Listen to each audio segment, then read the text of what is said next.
আমার নাম রাম ঘোষ, এটা আমার ভাই বিশ্বজিৎ ঘোষ। আমরা এসেছি পশ্চিমবাংলা থেকে, নদিয়া ডিস্ট্রিক্ট, বল্লভপাড়া। অ্যাকচুয়ালি এর 2 বছর আগে একটা অ্যাক্সিডেন্ট হয়, দুর্ঘটনা ঘটে, হাড় ভেঙে যায়, এই বুকের হাড়। সেইখানে ইমপ্ল্যান্ট লাগানো হয়েছিল।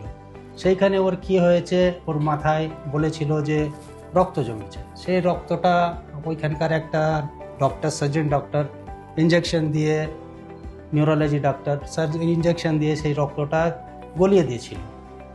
সেইটা কিন্তু ওইখানে ট্রিটমেন্টটা ভালো হয়নি। আমরা তারপরে ব্যাঙ্গালোরে নিয়ে আসলাম। ব্যাঙ্গালোরে নিয়ে এসে আমরা জানতে পারলাম যে এরকম ক্যানিংহ্যাম রোডে একটা ফোর্টিস হসপিটাল বলে আছে। সেই ফোর্টিস হসপিটালের ট্রিটমেন্ট ভালো বলে শুনেছিলাম। এইখানে এসে আমরা আগে ফার্স্ট এডের জন্য এমার্জেন্সিতে নিয়ে আসা হয়েছে। এমার্জেন্সিতে নিয়ে আসার পরে ওনাকে টেস্ট করলো, মানে ওনার এত মাথা ব্যথা ছিল যে এ থাকতে পারছিল না। ফোর্টিস হসপিটালে ডক্টর সুনীল বি বুড্ডাপ্পা বলে একটা ডাক্তার আছে, ওনার কাছে যান। উনি হচ্ছে নাম্বার 1 ডক্টর। ওনার কাছে নিয়ে এসে আজকে আমার ভাইকে আমি ফিরে পেয়েছি, এর জন্য ধন্যবাদ, থ্যাংক ইউ।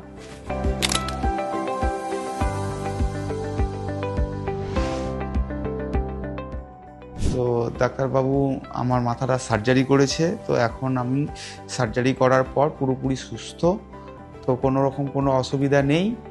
হসপিটালটাও ভালো, এমনকি ডাক্তারবাবু খুব ভালো। এখানে এসে আমি এখন পুরোপুরি সুস্থ। নমস্কার, থ্যাংক ইউ।